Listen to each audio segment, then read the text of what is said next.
dipersembahkan oleh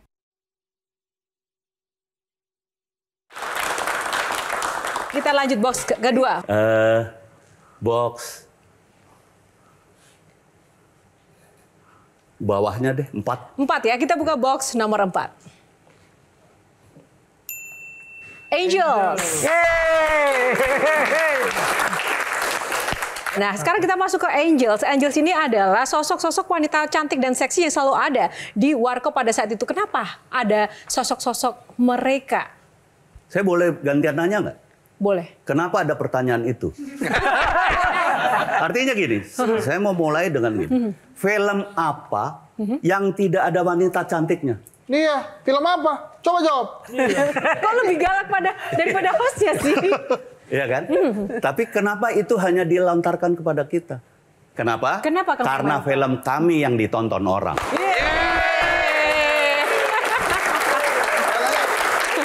Dan semua cewek-ceweknya kemudian menjadi sangat terkenal kan? Iya. Salah satu research kami, Charlie Chaplin. Oh, Charlie Chaplin itu selalu ada primadonanya cewek. Cantik itu. Orang-orang selalu bilang, kenapa cewek itu selalu kayak dikorbankan gitu. Buat kami enggak. Buat kami sumber konflik di filmnya Warkop. Perempuan. Dia harus cantik, dia harus seksi, dia harus eye-catching. Semua orang suka. Dari itu. film pertama ya Om Indro? Dari Ya. pertama kali ada film dibuat itu memang sudah menghadirkan seperti itu atau Bahkan, berdasarkan riset dulu, oh kayaknya rating naik ketika ini. Sebelum kami menerima film, kami riset mengenai apa itu film dan kita harus berbuat apa di film itu selama 1 tahun. Termasuk ungkapan-ungkapan yang sampai sekarang ini terekam. Iya. Gile Lundro, Termasuk Jangkrik itu Bos kami itu termasuk. sengaja ciptakan. Kami kayak punya kepuasan kalau ada ungkapan-ungkapan di film kami kemudian menjadi tren, kemudian Viral, menjadi ya. viral kalau sekarang ya. Perempuan adalah sumber konflik. Menurut Joe? Enggak dong. Enggak dong. Loh, kalau ngomongin konteksnya Warkop dan pelakunya bilang sumber konfliknya adalah Ya, kalau perempuan, konteksnya pada film terserah sutradaranya. Wanita sumber konflik sah-sah saja. Tapi kalau Kang Maman bertanya pada saya, ya tentu tidak. Ya. Bisa perempuan, bisa laki-laki. Gitu aja. Gitu dong, ya kan? Oke, silakan Bang Hensa. Om Indro, bila sekarang syuting film dan memerlukan angels ya di dalam film itu, kira-kira siapa yang akan dipilih sebagai angels itu? Saya akan memilih orang yang sudah jadi kan. Karena saya nggak ngesting. Iya. Kami nggak ngesting. Kalau dulu kan kami mengesting. Mohon maaf, kalau lihat film-film Warkop dulu, artis itu belum jadi artis sebelumnya loh kadang-kadang. Iya benar. Iya kan? Munculnya di situ. Kayak gitu. Dan Karena gini, ini- karena buat kami penting banget. Ini tadi saya menggarisbawahi yang dikatakan Kang Maman, bahwa konflik itu bukan berarti konflik menjadi masalah. Tetapi dalam sebuah film harus ada konflik untuk bisa menjamin ada cerita yang berjalan. Iya. Alur cerita. Siapa yang paling dicemburui dari artis-artis itu? Aku tahu jawabannya nih. Kang Maman siapa? Eva Arnas. Jadi kalau Anda ingin menyuarakan sesuatu, Mas Indro lebih ke budaya ini atau ada keresahan lain yang ingin disatirkan? Sudah pasti. Mbak Yohana gini contoh gampangnya kenapa bisa dibilang orang sini lebih suka yang luar daripada yang lokal, itu kan terbukti dari Cinta Laura lebih laku dari Cinta Kuya. itu beda. Kenapa absurditas itu yang selalu dikeluarkan oleh Mas Indro sebagai kompor gas? Ya. Lucu itu bisa diajarin nggak sih? Sekarang menjadi bisa. Karena ada beberapa orang yang bisa memformulasikan teknik lucu. Walaupun belum tentu semua orang bisa mempelajari itu dengan baik. Oh, Karena apa? Karena harus ada passion. Karena harus ada bakat. Ya, karena Bang Hinsat mau pindah profesi dari pengamat politik. Pengen jadi pelawak. Sedikit saja, Virgi. Virgi, Ya, silakan. Om Indro bicara, saya baca mengenai 3 horsepower. 3 kekuatan, Ya. Om Indro, Dono, dan Om Ya. Kasino. Nah, pada saat yang 2 sudah hilang, bagaimana pada saat itu Om Indro mengumpulkan kembali kekuatan, Karena kan karya ini tidak bisa berhenti kan. Karya adalah kehidupan, nafas kehidupan, ya kan, seperti itu. Iya, pertama saya takut. Selama 1 tahun saya vakum. Saya nggak mau main film, nggak mau main apa. Saya hanya kepikiran apa yang telah saya ucapkan ke Mas Dono bahwa anakku makan, anak kalian makan. Sesuai dengan porsi anak saya. Anak saya sekolah, anak kalian insya Allah sekolah. Kalau terjadi apa-apa.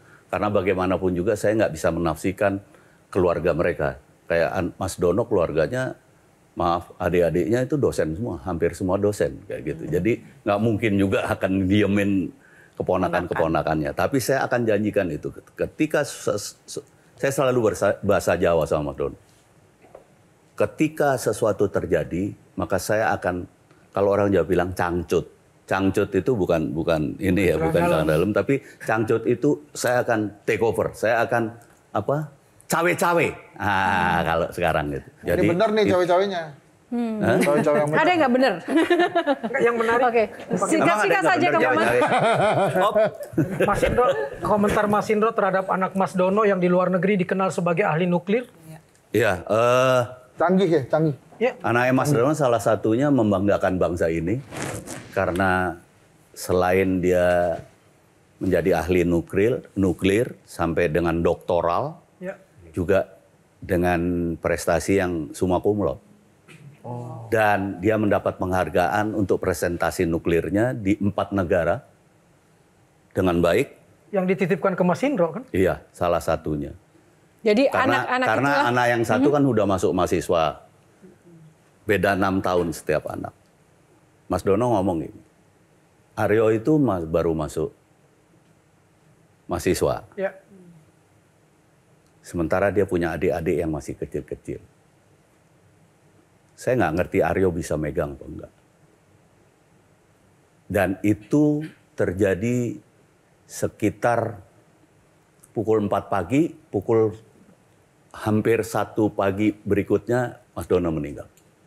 Jadi 24 jam sebelum, katakanlah 20 jam sebelum Mas Dono bilang itu. Dan itu ya di mana saya ngomong, Mas Dono, saya bukan mau menggurui, tapi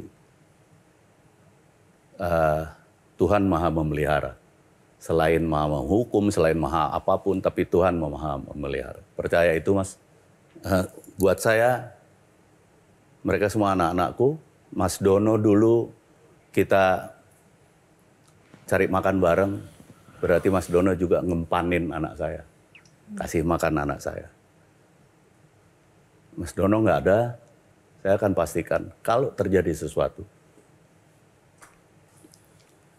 anaknya Mas Dono makan sesuai dengan apa yang dimakan anak saya.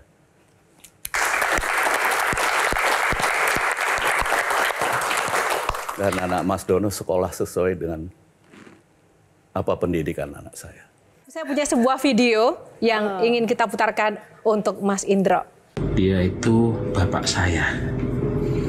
Bapak kami di Lembaga Warkop DKI. Pak Indro itu sangat senang sekali bercerita tentang ayah saya, tentang Warkop DKI, zaman dulu seperti apa, dan pokoknya daging semua deh. Om Indro itu menurut aku orangnya baik. Baik dalam arti kata gini, dia tulus. Jadi kalau dia dapat rezeki dari kerjaannya, dia selalu bagi-bagi ke anak-anak Warkop, ke 7 anak Warkop. Dan terus semangat dalam berkarya, karena begitu banyak orang yang sayang sama Om Indro. Ya, Bapak Ki sudah kami anggap sebagai ayah sendiri, ayah dari ke-7 anak Lembaga Warkop DKI. Dan Bapak Ki ini sosok yang perhatian ya kepada anak-anaknya, tak terkecuali anak Om Kasino, juga anak Pak Dono. Sehat-sehat selalu ya Bapak Indro Warkop. Semoga hidupnya penuh dengan keberkahan juga. Dan kami bangga terhadap Pak Indro.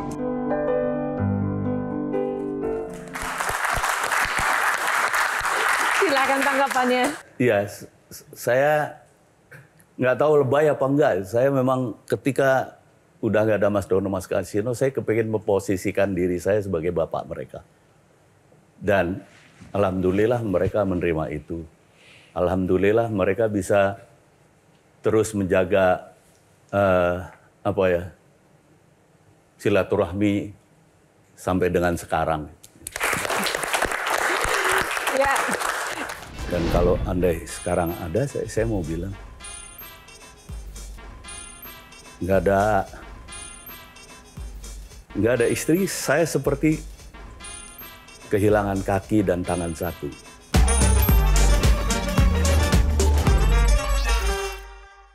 Jelajahi cara baru mendapatkan informasi. Download Metro TV Extend sekarang.